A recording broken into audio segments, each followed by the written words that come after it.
Assalamualaikum warahmatullahi wabarakatuh. Selamat pagi, bagaimana kabarnya hari ini?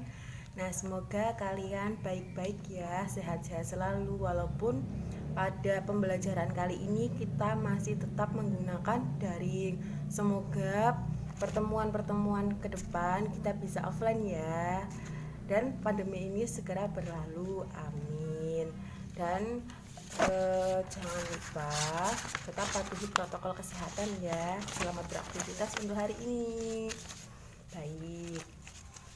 Nah, pada pertemuan kemarin kita sudah menyelesaikan materi di bab 2, yaitu menghindari minuman keras, judi, dan pertengkaran. Seperti itu. Nah, pada pertemuan kali ini kita akan melanjutkan yaitu di bab 3, yaitu tentang mengutamakan kejujuran dan menegakkan keadilan. Seperti itu. Nah, kalian tentunya tidak asing, bukan, dengan kata-kata jujur dan adil, atau bahkan kita mendengar hampir setiap hari, entah itu dari keluarga, tetangga, masyarakat, dan berbagai media online maupun media offline. Itu. Nah, jujur dan adil adalah salah satu yang termasuk ke dalam perilaku yang baik atau mahmudah. Jadi kita harus bisa berperilaku jujur dan adil dimanapun saja ya. Tentunya kita tidak mau, bukan, kalau kita dibohongi oleh teman kita. Pasti gimana itu rasanya? Sakit bukan? Sakit lah, masa enggak? Seperti itu. Dan yang enggak mau juga kan berteman dengan dia yang telah membohongi kita. Pasti nggak mau kan? Nah, sama ibu juga tidak mau. Dan tentunya juga kita tidak mau diperlakukan tidak adil oleh teman kita sendiri. Nah, maka dari itu bersikaplah dengan jujur dan adil kepada siapapun itu, bukan hanya kepada teman. Kita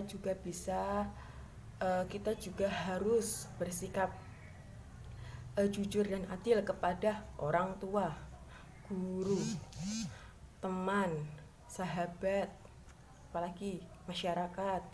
Intinya semua orang kita harus berbuat jujur dan adil, seperti itu. Nah, kenapa sih kok kita harus jujur dan adil? Seperti yang Ibu katakan tadi, kalau kita dibohongi, kita nantinya akan merasakan sakit. Kalau tidak adil juga sama ya, seperti itu, rasanya sakit. Nah, karena apa lagi? Karena kejujuran dan keadilan itu bisa menenteramkan hati kita, menjaga silaturahmi, rukun, dan bahkan akan terhindar dari pertikaian, permusuhan, atau apapun yang hal-hal buruk, hal-hal yang akan merugikan diri kita sendiri, seperti itu. Nah, kita akan memulai ke materinya ya, yaitu yang pertama, jujur. Pengertian jujur. Jujur itu apa sih, Bu? Nah, pasti pada tanya kan, Bu, jujur itu apa? Jujur itu adalah berkata dengan benar, tidak berbohong. Seseorang yang dikatakan jujur apabila ia berkata sesuai dengan kenyataan yang ada, tanpa ada tambahan, tanpa ada kurang, seperti itu. Nah, jadi jujur itu apa? Jujur itu adalah perilaku yang mencerminkan kesesuaian antara pikiran, hati, perkataan, dan kenyataan itu harus sama. Tidak boleh ada kelebihan ataupun kekurangan. Nah, kita harus benar-benar selalu berkata jujur, karena jika kita berbohong kepada satu orang itu satu kali saja, jadi rasa kepercayaan orang yang kita bohongi itu pasti akan hilang. Pasti dia itu tidak akan percaya lagi kepada kita, seperti itu. Jadi ya harap berhati-hati ya kita itu bicaranya jujur aja, nggak usah berbohong-bohong seperti itu, karena kejujuran itu adalah di atas segalanya. Seperti itu. Contoh dari perilaku jujur ini yaitu pada saat kita menemukan suatu barang yang jatuh di tempat umum ataupun di tempat sepi. Nah, alangkah baiknya kita umumkan dulu. Semisal kita menemukan uang 20.000, kita umumkan, teman-teman, ini saya menemukan uang 20.000. Siapa yang merasa kehilangan? Kalau ada silahkan hubungi saya, seperti itu. Nah, kalau semisal tidak ada iktikat baik atau tidak bilang seperti itu, apa yang akan terjadi? Semisal uang itu jatuh di tempat yang agak rame seperti di swalayan, di Alfamart. Nah, di Alfamart itu kan ada CCTV. Semisal kalau orang itu ingin melihat CCTV dan semisal diri kita yang menemukan, tapi diri kita itu tidak bilang secara langsung bahwa kita yang menemukan. Nah, apa yang akan terjadi? Orang yang kehilangan uang tersebut kan pasti akan marah bahwa uang yang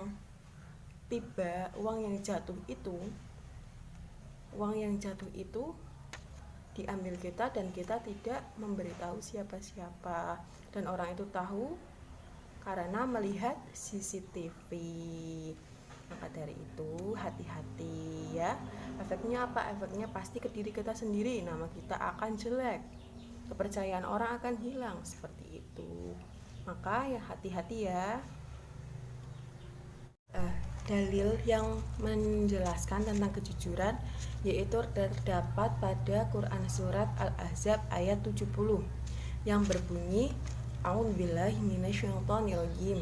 Bismillahirrahmanirrahim. Ya ayyuhalladzina amanu taqullaha wa qulu qawlan sadida.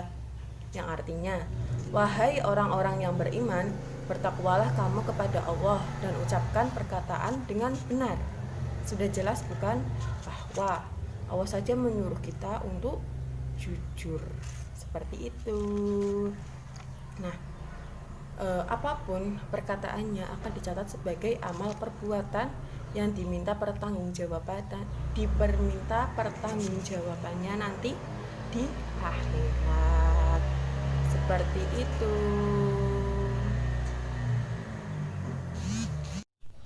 Oke, selanjutnya yaitu adil.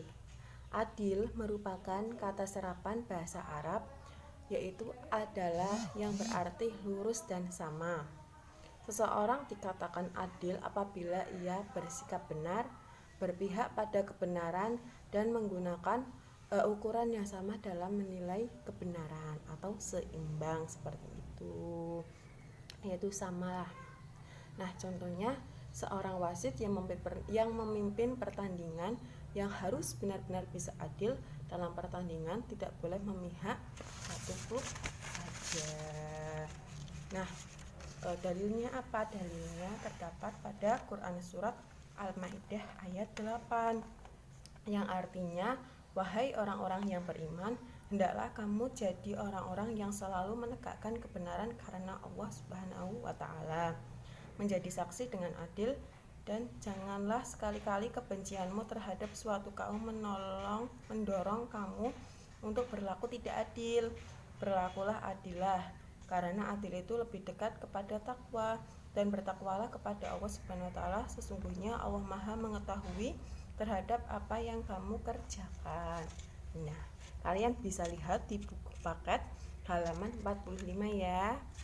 Silahkan kalian bisa baca-baca lagi. Itu adalah ayat yang menjelaskan tentang adil. Baik, sudah jelas ya bahwa kita itu Allah aja sudah menyuruh kita untuk bersikap adil. Nah, adil ini ada 3 dimensi arti atau makna. Yang pertama, kesamaan. Kesamaan ini apa? Adil yaitu tidak boleh membedakan antar golongan, ras, suku, dan bangsa. Misal di kelas ada anak yang dari keluarga kaya ataupun dari keluarga tidak mampu. Maka apa yang harus kita lakukan? Mengajak anak yang kaya dan teman itu untuk berteman. Kita itu tidak boleh membeda-bedakan, harus sama antara kaya ataupun yang miskin, seperti itu. Terus yang kedua ada keseimbangan. Tidak harus keseimbangan itu sama ya, sebenarnya benar-benar sama. Contohnya pada saat imam. Nah, imam itu bisa laki-laki dan juga perempuan. Imam laki-laki bisa mengimami perempuan dan laki-laki, sedangkan perempuan hanya boleh mengimami perempuan saja. Nah, itulah adil sesuai dengan yang dijelaskan dalam Al-Quran, seperti itu. Baik, nah yaitu proporsional yang terakhir ya. Proporsional itu menempatkan segala sesuatu pada tempatnya atau memberikan hak kepada pemiliknya secara proporsi agar tidak zalim. Contohnya, ada seorang orang tua memiliki 2 orang anak, yang satunya kelas 1 SMP, yang satunya kelas 2 SMA. Tentunya pada pemberian uang saku tidak disamakan, sesuai dengan kebutuhan, sesuai dengan porsinya, seperti itu. Jika ada yang kurang paham, silakan tanya di WA group atau bisa japri ke Ibu langsung ya. Sekian dari Ibu. Wassalamualaikum warahmatullahi wabarakatuh.